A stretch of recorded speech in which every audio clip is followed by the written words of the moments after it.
51. Serigala. Bab 51. Serigala.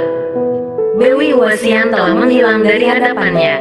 Dia masih tersenyum. Di tengah hujan seperti ini, hanya orang gila yang mau berada di luar. Sumasun, Bewi Hua, dan 7 pendekar cantik Gobi Pai. Mereka semua mungkin sudah gila, pikir Chiosan. Dia kemudian kembali ke kuil dan tidur. Malam semakin larut, hujan semakin deras, dan entah ada musuh yang menunggu. Namun Chiosan memilih untuk tidur, seolah-olah tidak ada apapun di dunia ini yang dapat menghentikannya dari tidur. Saat dia bangun di pagi hari, hujan telah berhenti. Yang tersisa hanyalah sejuknya embun pagi dan hangatnya sinar matahari pagi. Tubuhnya terasa segar. Dengan sekali lompatan, ia sudah memetik beberapa buah yang ada di pohon. Segar. Hari ini dimulai dengan semangat dan kesegaran. Begitulah cara seseorang memulai hari mereka. Apa yang akan terjadi di masa depan belum terjadi. Mengapa Anda harus berpikir dan takut? Dan jika itu terjadi, Anda harus menghadapinya. Bisakah Anda menghindarinya? Ia berjanji akan menemui teman-temannya di kota Butiao. Segera dia bergegas ke sana. Dia berlari sangat cepat, gerakannya sangat ringan. Jika ada yang melihatnya pasti akan terkesima dengan kehebatan Ginkang. Sayangnya, mungkin hanya sedikit orang di langit ini yang bersedia melihat pergerakan tersebut. Perjalanan yang cukup panjang, ia hanya berhenti sejenak untuk istirahat dan makan buah-buahan. Untuk mengisi kekuatannya, Chiosan tidak pernah mau menyia-nyiakan tenaganya. Jika melepaskan kekuatannya, hendaknya dilakukan dengan cara yang terbaik, dengan tujuan yang terbaik, dan dengan perhitungan yang terbaik. Itu sebabnya dia selalu dalam kondisi terbaik untuk bertarung. Karena ia tidak pernah mau repot memikirkan segala kesulitan yang akan menimpanya nanti. Oleh karena itu ia selalu mempersiapkan kondisi terbaik untuk tubuh, pikiran, dan jiwanya. Apa yang akan terjadi, akan terjadi. Menjelang siang, dia sudah memasuki gerbang kota Butiao. Kota ini merupakan salah satu kota terpadat di Tiongkok. Kota ini sangat padat dan memiliki banyak perdagangan. Chiosan tidak terlalu menyukai kota seperti ini, namun dia cukup menikmati pemandangan yang dilihatnya. Segala macam orang lewat dengan segala urusannya. Jalanan juga dipenuhi mobil dan orang-orang yang menunggang kuda. Suasana ramai ini mengingatkan Chiosan pada sebuah pasar. Rasanya seluruh kota adalah pasar. Walaupun kota ini sangat ramai dan sibuk, namun kota ini terlihat sangat bersih dan rapi. Jauh lebih bersih dibandingkan kota-kota lain yang pernah dia kunjungi. Setelah bertanya-tanya beberapa saat, akhirnya Chiosan menemukan tempat yang dicarinya. Akomodasi terbaik. Dia telah berjanji untuk bertemu teman-temannya di sana. Penginapan itu bernama Penginapan 1000 Bunga. Mengingat kata bunga, ia jadi teringat Bewi Huasian lagi. Membuatnya tersenyum sambil geleng-geleng kepala. Lelaki memang kadang melakukan hal seperti ini jika teringat beberapa orang perempuan yang dikenalnya. Ia melangkahkan kaki memasuki penginapan itu. Ruang depan di penginapan itu memang berfungsi juga sebagai restoran. Saat itu telah memasuki waktu makan siang, sehingga terlihat ramai sekali. Begitu ia masuk, seorang pelayan menghampirinya. "Tuan ingin menginap atau memesan makanan?" tanyanya sopan. "Saya mencari beberapa orang sahabat yang menginap di sini." "Oh, siapa nama-nama mereka, Tuan?" Chiosan tak tahu bagaimana harus menjelaskan. Tentunya mungkin sahabat-sahabatnya tidak menggunakan nama asli ketik menginap. "Oh, ada 4 orang. Salah satunya wanita berambut putih, dan seorang pria botak." Si pelayan mengingat-ingat sebentar, lalu berkata, "Setahu ini selama beberapa hari ini tidak ada tamu yang berciri-ciri demikian." "Apakah selama ini penginapan ini selalu penuh?" tanya Chiosan. "Selama beberapa hari ini kami justru memiliki banyak kamar kosong." "Ah, baiklah kalau begitu. Terima kasih banyak," kata Chiosan sambil menjura. Ia lalu pergi. Dugaannya ternyata benar. Sahabat-sahabatnya telah mengalami sesuatu hal. Tapi kenapa ia tidak segera bertindak? Jika ia sudah menduga demikian, Ketika Bewi Huasian bilang bahwa ia seharusnya cepat-cepat menemui sahabatnya, ia sudah tahu bahwa sahabat-sahabatnya itu pasti sudah jatuh ke tangan Bewi Hua. Oleh sebab itu, ia tidak segera berangkat menyusul karena ia tahu percuma saja. Ia memilih tidur untuk memulihkan kekuatannya. Ia kemudian pergi ke kota ini hanya untuk benar-benar memastikan bahwa mereka memang diculik. Ia yakin bahwa mereka diculik. Tidak mungkin si otak besar membunuh mereka, karena mereka lebih berharga saat hidup daripada saat mati. Otak besar pasti akan menggunakan mereka untuk mengancam dirinya. Oleh sebab itu ia bersikap menunggu saja. Suatu saat, si otak besar pasti akan menghubunginya. Ia berjalan menyusuri kota. Jika sedang berpikir, ia memang suka sambil berjalan. Begitu selesai, wajahnya bersinar, dan matanya berkilat-kilat. Ji Hauleng. Ya, Ji Hauleng terlibat dengan semua ini. Itulah kenapa Ji Hauleng mencegatnya di jalan dan mengundangnya datang ke markas mereka. Mengajaknya untuk minum sampai mabuk, agar ia tak dapat segera menyusul teman-temannya. Rupanya partai terbesar dalam Kamau terlibat semua ini. Itulah kenapa jumlah anggotanya bertambah berkali lipat dalam beberapa tahun belakangan ini. Mereka punya rencana besar yang akan mereka laksanakan dalam waktu dekat ini. Chiosan kemudian bergegas. Dalam keramaian ia mencari-cari orang. Entah siapa yang dicarinya. Tak lama kemudian ia menemukan orang yang dicarinya itu.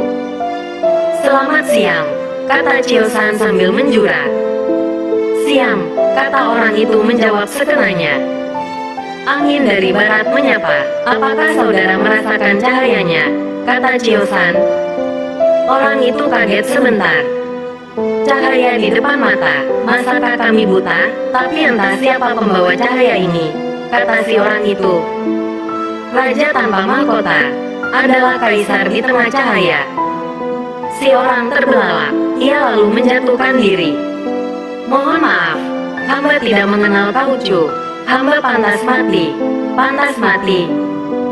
"Berdirilah. Dengarkan perintah ketua," kata Chiosan. Orang itu lalu berdiri. "Siapa nama saudara? Apakah dari cabang Butiau?" tanya Chiosan. "Nama hamba Kousim. Hamba adalah wakil ketua cabang kota Butiau. Hamba siap menerima perintah." "Baik, saudara Kousim. Aku memintamu untuk mengantarkan surat kepada Pancu Partai Kaipang di markas besar mereka. Apa kau tahu di mana markasnya?" "Tahu, Kaucu." "Baiklah." Chiosan lalu merobek sedikit kain bajunya yang menjuntai, lalu kemudian menuliskan sesuatu. "Menantikan kehadiran Pangcu di gerbang kota Butei Aue besok saat tengah hari. Hormat kami, Chiosan Moka Aue Kaucu. Jaga jangan sampai surat ini jatuh ke orang lain. Kau juga harus memastikan bahwa surat itu benar-benar sampai ke tangan Ji Pangcu. Bisa. Hamba akan menjaga surat ini dengan nyawa hamba, Kaucu." "Baiklah, jasamu akan kuingat. Segera berangkat sekarang juga." "Hamba pergi. Mohon doa dan perlindungan Kaucu." Chiosan hanya mengangguk dan tersenyum. Mereka berdua pun saling berpisah. Chiosan memilih pergi ke sebuah rumah bordil. Mencari sebuah rumah bordil terbaik jauh lebih gampang daripada bernafas. Maka Chiosan kini sudah sampai di pintunya. Ia sudah disambut dengan senyuman beberapa orang gadis yang amat cantik. "Silakan masuk tuan, silakan menikmati hidangan." Chiosan balas tersenyum. "Jika ada wanita yang tidak kau kenal tersenyum kepadamu, kau harus balas tersenyum pula. Kalau tidak kau yang akan dianggapnya gila. Tetapi jika kau tersenyum duluan kepada wanita yang tidak kau kenal, maka ia yang akan menganggapmu gila." Begitu masuk, suasana rumah bordil ini memang seperti rumah bordil lainnya. Puluhan wanita cantik dengan dandanan penuh gincu sedang melayani banyak lelaki. Biasanya melayani minum atau makan hidangan. Jika kau memutuskan untuk menggunakan layanan yang lebih, maka kau akan meneruskannya ke dalam bilik-bilik yang sudah tersedia. Seorang gadis mendatanginya. "Tuan, mari silakan duduk. Meja di sana masih kosong. Mari kutemani," Ia berkata begitu sambil menggenggam tangan Chiosan dan menariknya ke meja kosong. Perempuan kalau sudah punya kemauan, maka gayanya menarik tanganmu akan seperti ini. Seperti iblis yang menarikmu ke neraka. Tuan ingin minum arak apakah? Kami punya semua arak terbaik yang ada di dunia. Heran, dia begitu ramah terhadap pemuda yang berpakaian sederhana dan penampilan biasa seperti Chiosan. Walaupun Chiosan memang sangat tampan, tapi gaya berpakaiannya ini sedikit awut-awutan dan tidak mentereng. Yang tidak perlu kau herankan adalah, wanita-wanita ini sudah punya banyak pengalaman tentang lelaki. Jika kau ada dalam kerumunan ratusan orang pun, dalam sekali pandang ia bisa membedakan orang yang bertulang kere, atau yang kaya raya. Karena orang-orang terkadang salah menilai.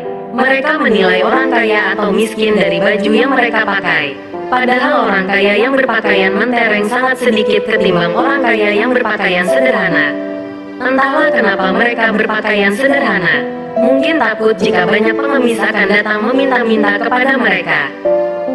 Dan orang-orang miskin pun kadang menghabiskan banyak uang hanya untuk membeli baju mentereng. Mungkin supaya mereka bisa merasa lebih dihargai orang. Tetapi nona-nona yang ada di tempat seperti ini tidak mungkin salah. Mata mereka adalah mata elang. Bahkan jika kau sembunyi di balik pintu pun, ia akan tahu jika ada orang kaya bersembunyi di balik pintu. Tanpa diminta, pelayan sudah datang membawa arak yang wangi. Si nona menuangkannya ke dalam cawan, lalu memberikannya kepada Chiosan dengan penuh mesra. Tanpa arak pun Chiosan bisa mabuk melihat betapa mesranya nona itu kepadanya. Siapa nama nona? Tanya Chiosan sopan. Ah, aku sampai lupa memperkenalkan nama. Kadang-kadang jika bertemu pria tampan, aku memang suka bingung tak tahu harus melakukan apa. Hahaha, mereka berdua tertawa. Namaku Cincin. Tuan yang gagah siapakah namanya? Namaku Chiosan. Ah, nama yang bagus sekali tuan. Ia tersenyum sambil menatap mata Chiosan.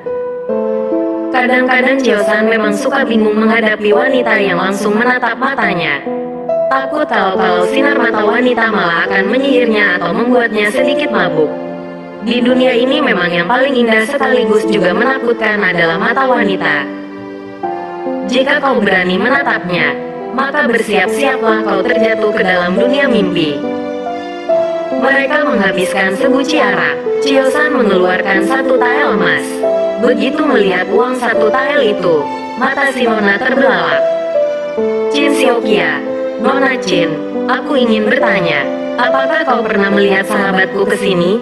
Ciri-cirinya rambutnya sedikit merah, bajunya putih semua, dan selalu menenteng pedang. Ah, maksud Tuan Sumataihiap? Tentu saja, sejak semalam ia sudah menginap di sini. Antarkan aku menemuinya, sudah lama sekali aku tidak bertemu dengannya. Baik, mari sini. Tuan, katanya sambil menggandeng tangan Chiosan. Mereka menuju ke sebuah bilik. Si nona mengetuknya. Sumataihiap, aku datang mengantarkan sahabat Tuan. Dari dalam terdengar suara.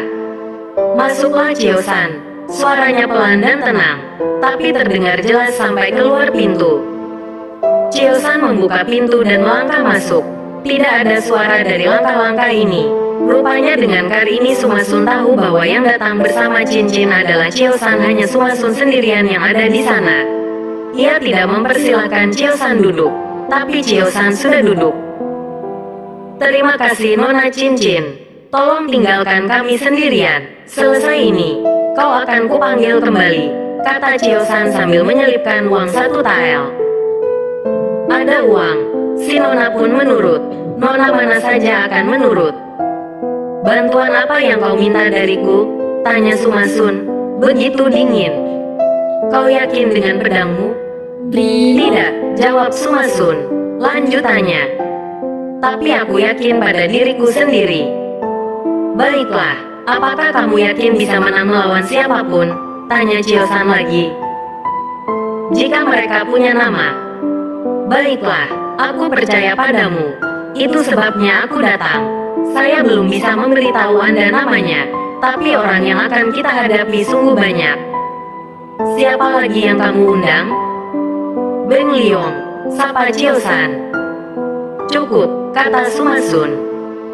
Aku harus memintamu berangkat sekarang, ucap Chio-san. Di mana?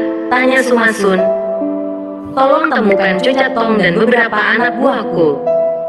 Itu saja. Itu saja. Dan setelah itu utangku lunas.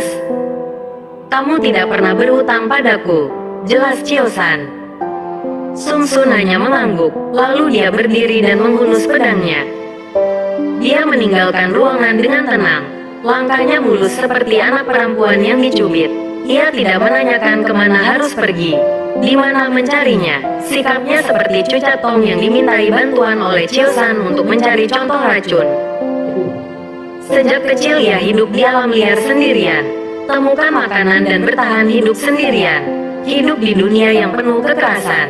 Dia telah berburu sejak kecil, apalagi sekadar mencari jejak manusia. Serigala. Melihat Sumasun, Chio-san teringat pada serigala. Begitu Sumasun pergi, Cincin pun masuk. Ada keperluan apa tuan? Ada yang bisa saya bantu? Kemarilah. Wanita itu datang dan duduk di pangkuan Chio-san. Katakan pada tuanmu untuk segera menghubungiku, dan tanyakan apa yang diinginkannya. Belum sempat nona itu berkata apa-apa, Chio-san sudah mengusirnya keluar jendela. Kebetulan jendelanya memang terbuka, dan tendangan Chio-san bukanlah tendangan yang fatal. Wanita itu tidak terluka sama sekali. Kenapa wanita suka menganggap semua pria di dunia ini sudah pikun? Chio-san bertanya dalam hati sambil menggeleng. Bersambung.